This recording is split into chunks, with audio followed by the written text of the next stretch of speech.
ओम नमः सिद्धेभ्यः ओम नमः सिद्धेभ्यः इडमो अरिहंताडम इडमो सिद्धाडम इडमो ऐरियाडम इडमो वज्रायाडम इडमो लोई सवैसाहुडम। जहाँ पर देव दर्शन हो वहीं भव पार होता है, जहाँ मुनियों की वाणी हो वहीं उद्धार होता है। मुझे लगता नहीं णमोकार से ऊंचा यहाँ कोई, वहाँ सब पाप कट जाते जहाँ णमोकार होता है, वहाँ सब पाप कट जाते जहाँ णमोकार होता है। कुंडलपुर के बड़े बाबा की, परम पूज्य आचार्य भगवान गुरुदेव शिक्षण विद्यासागर जी महामुनि राज की, परम पूज्य निरापक मुनि श्री समय सागर जी, योग सागर जी, नियम सागर जी, सुधा सागर जी महाराज की, परम पूज्य मुनि शेख स्वाट, प्रशांत सागर जी, निर्भीक सागर जी, विमल सागर जी, अनंत सागर जी, धर्म सागर जी, अचल सागर जी महाराज की, 3,9 करोड़ मुनि राजों की।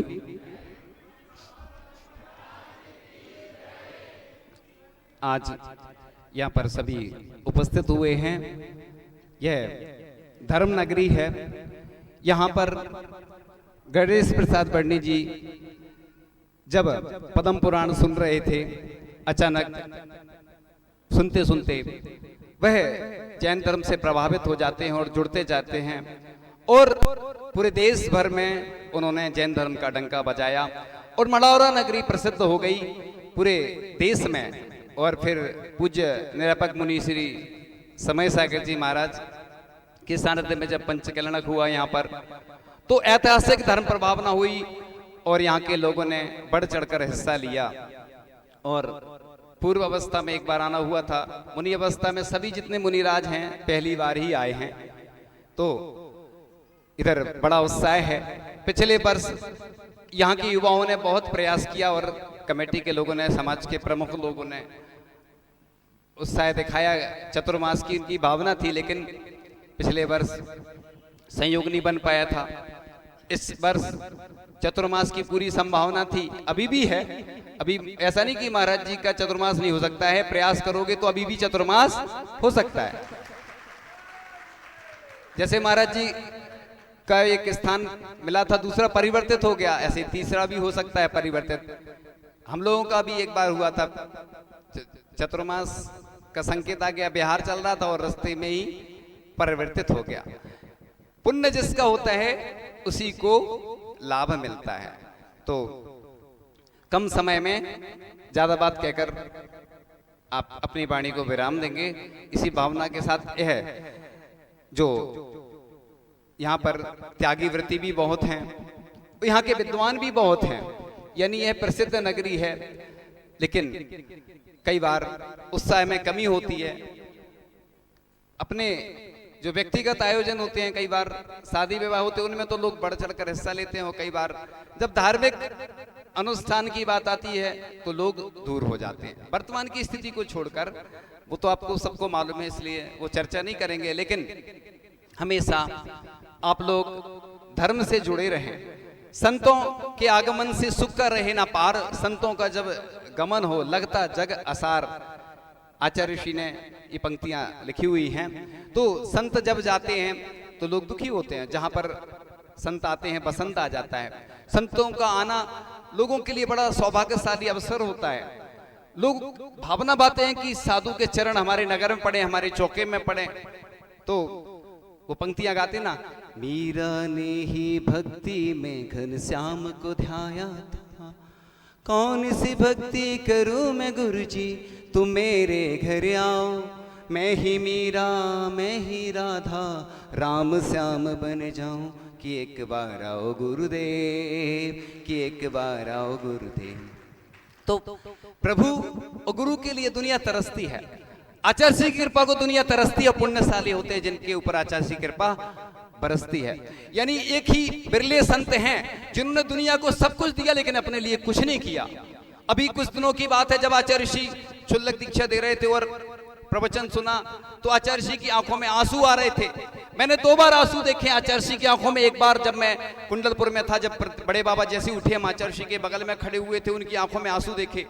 वो खुशी के आंसू थे। लोग कह रहे थे बड़े बाबा कैसे पहुंचेंगे, लेकिन आचार्य जी को पूर्ण विश्वास था कि क्योंकि संत की साधना जब होती है, आराधना होती है, तो बड़े बाबा जैसे आप चौके में महाराज को बुलाते हैं, आपका पुण्य होता है तो साधु संत आ जाते हैं। ऐसी आचार्य जी ने भी चौके में पड़गान किया था और नई वेदिका पर बड़े बाबा को विराजमान करने की भावना भाई थी, तो बड़े बाबा विराजमान हुए। और आचार्य जी की अभी भी भावना है, अभी भी भावना है कि बड़े बाबा के यहाँ कुछ बड़ा होना है, क्योंकि बड़े बाबा के यहाँ हर काम बड़े ही होते हैं, छोटे नहीं होते हैं। भले ही वह आचार्य भगवान को लोग छोटे बाबा बोलते हैं। तो अभी 30 जून को आचार्य जी का दिनांक के हिसाब से मुनि दीक्षा दिवस आने वाला है, इसी 30 जून को। इसके बाद 14 जुलाई को 2021 को तिथि के हिसाब से हम आचार्य जी का 54वां मुनि दीक्षा दिवस मनाएंगे। इसके बाद इसी क्रम में चतुर्मास के बाद 21 नवंबर 2021 को आचार्य जी के 50वें वर्ष में प्रवेश होने वाला है आचार्य पद का। अभी पहले संयम स्वर्ण महोत्सव मनाया गया था, मुनि दीक्षा के 50 वर्ष हुए थे। ऐसे संत हैं जिनके इतने बसंत निकल गए हैं और अरंत की सेवा में हमेशा रत रहते हैं। भाई कभी चाहते नहीं है कुछ, जो नामुना के कामुना से कोसों दूर हैं, कहीं कहीं ऐसे संत भी जरूर हैं। ऐसे संत हैं जो कभी अपने नाम से कोई तीर्थ नहीं बनाते, कोई क्षेत्र का नाम नहीं रखते। ये तो भक्त हैं जो उनके नाम से रख लेते हैं तीर्थ के नाम या कोई भी। लेकिन आचार्य भगवान की कृपा इतनी सबके ऊपर रहे, मंडौरा वालों के ऊपर भी कृपा हुई और भव्य पंचकल्याणक महोत्सव हुआ था। अभी भी होती रहेगी, अभी भी हो रही है। ऐसा नहीं सोचे, लोग कहते हैं कि आचार्य जी हम पर इतनी कृपा नहीं बरसाते हैं। अरे आप पुण्य तो बढ़ाओ, एक हो जाओ। कलो एकता बलम, कली काल में एकता ही बल है। बंद मुट्ठी लाख की, खुल गई तो खाक की, नहीं तो राख की। कुल्हाड़ी को यदि लकड़ी का दस्ता ना मिलता तो लकड़ी को काटने का रास्ता ना मिलता। अगर हम सभी मिलकर एक हो जाएं, एकता जगी एकता जगियाई, मिलकर रहो। यहाँ पर जो अनुष्ठान हुआ था, पंचकल्याणक महोत्सव हुआ था, अभी भी कुछ लोग सोचते हैं कि हो जाएगा आराम से, लेकिन जब बात आई थी कि पंचकल्याणक में तो लाभ ले लेते हैं, लेकिन उसके बाद जब आती है बारी तो उसमें लोग थोड़ा संकोच दिखाते हैं। आप समझ गए हो ये सारा, क्योंकि इशारे में ही सब कुछ बताया जाता, सारा नहीं बताना पड़ता है, और कम समय है, ज्यादा बताना है, इसलिए शॉर्ट एंड स्वीट। ठीक है, तो बस अपन चर्चा कर रहे थे कि आचार्य जी तो विश्वविख्यात हैं, इसलिए पूरे विश्व में उनका चाहे मुनि दीक्षा दिवस हो, चाहे आचार्य पदारोहण दिवस हो, हम तो उनके भक्त हैं, तो हम तो मनाएंगे ही। आचार्य भगवान कभी नहीं कहते कि हमारा दीक्षा दिवस मनाओ, हमारा आचार्य पदारोहण दिवस मनाओ। वो तो ऐसे संत हैं कि आज उनके शरीर में उतनी क्षमता नहीं है, लेकिन उनके अंदर इतनी क्षमता है कि भाई विहार करते चले जा रहे हैं 10 से 12 किलोमीटर लगभग पैदल विहार, इतनी ग्रीष्मकालीन तपन। उनके अंदर जो पॉजिटिव थिंकिंग है, यानी वही सोच जिस व्यक्ति के अंदर अगर आ जाती है तो वही व्यक्ति बड़े बड़े कार्य कर सकता है, क्योंकि जिसके ऊपर गुरु का हाथ होता है फिर उसकी क्या बात होती है। तो गुरु महाराज हमेशा पूज्य ज्ञान सागर जी महाराज के गुण गाया करते रहते हैं। और उस दिन प्रवचन में आचार्य श्री के आंसू आ गए। दूसरी बार प्रवचन हम सुन रहे थे, आचार्य श्री की आंखों में आंसू आने लगे कि मैं कुछ नहीं कर पाया।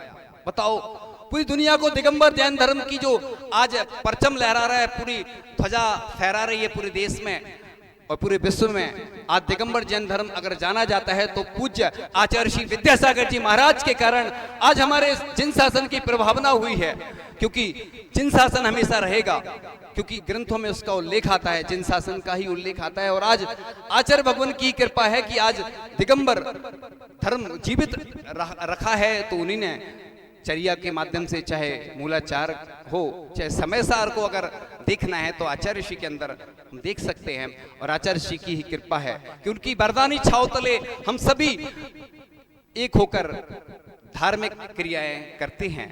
और उनकी कृपा जिनके ऊपर हो जाती है बड़े पुण्यशाली होते हैं, जिनको आहार दान का सौभाग्य मिलता है, जिनको चरण छूने को मिल जाते हैं, जिनको दर्शन मिल जाते हैं, सभी बड़े सौभाग्यशाली और भाग्यशाली होते हैं। हम लोग भी तरसते हैं कि आचार्य भगवान के कब दर्शन मिले।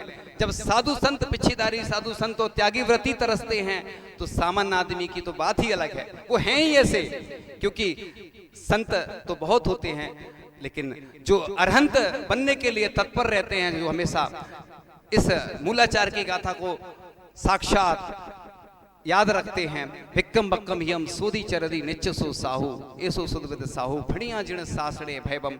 यानी मूलाचार की जो गाथा है भट्टेकर स्वामी जी ने बहुत अच्छी गाथा लिखी है और उसमें कहा कि भिक्कम यानी जिसकी भिक्षा शुद्धि हो, बक्कम यानी वचन शुद्धि हो, भिक्कम बक्कम हियम जिसका हृदय शुद्ध हो। आदि आदि जो शुद्धियां लिखी गई हैं ऐसे ही साधु के लिखी गई है। इसलिए हम हमेशा पंक्तियां बोला करते हैं, चलते फिरते तीर्थ हैं हरते सब संताप, हम तो बस इतना जानते आप सरीखे आप। यानी आचार्य जैसा कोई दूसरा नहीं है, आप सरीखे आप ही हैं। तो वह भगवान है हमारे आचार्य भगवान, हम हमेशा बोला करते हैं। क्योंकि जिसकी ऐसी शुद्धि होती है, जिनके ब्रह्मचर्य के प्रभाव से इतने त्यागी व्रती बन गए, इतने ब्रह्मचारी और ब्रह्मचारियों ने ब्रह्मचर्य व्रत लिया, पिछीधारी बन गए, ऐसे एक ही संत हैं जिनके प्रभाव से इतने सारे त्यागी व्रती बने और इतने सारे मंदिरों का जीर्णोद्धार हुआ। कितनी बात कहें आपको सब ज्ञात है, क्योंकि आचार्य श्री ऐसे संत हैं जिनके बारे में पूरा विश्व जानता है। सिर्फ जैन ही नहीं, जैनेतर भी जानते हैं कि आचार्य भगवान क्या है।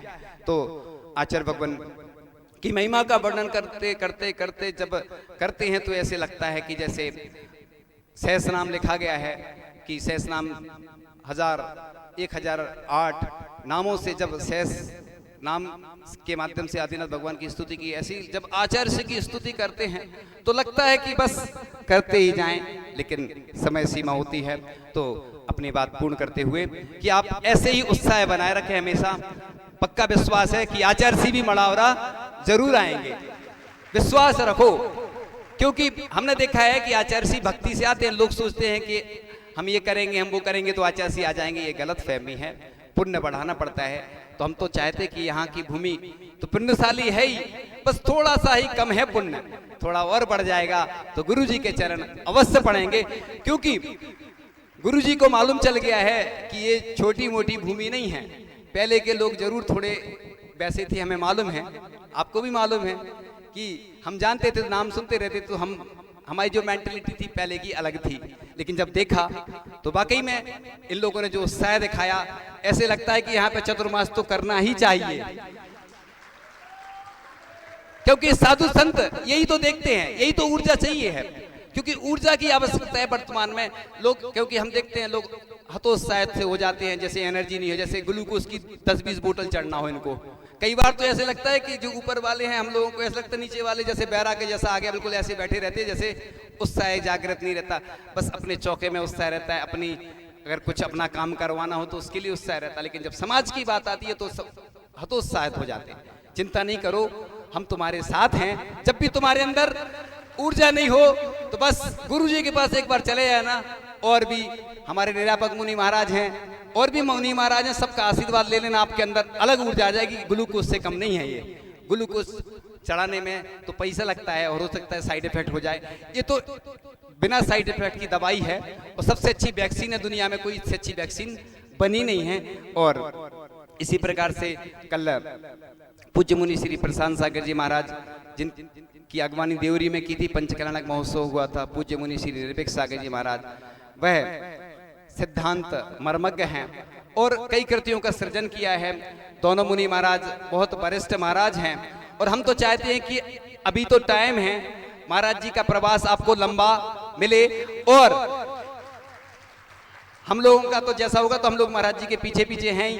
सो बड़े महाराज जी का जैसा लाभ मिलेगा आप लोगों को लाभ मिले और हम लोगों को भी महाराज जी का लाभ मिले। इन्हीं भावनाओं के साथ कम शब्दों में कम समय में ज्यादा कहने का प्रयास किया है। और आगे फिर कभी मिलेंगे जब तो फिर चर्चा करेंगे इन्हीं भावनाओं के साथ। परम पूज्य आचार्य भगवान गुरुदेव शिक्षण विद्यासागर जी महामुनि राज की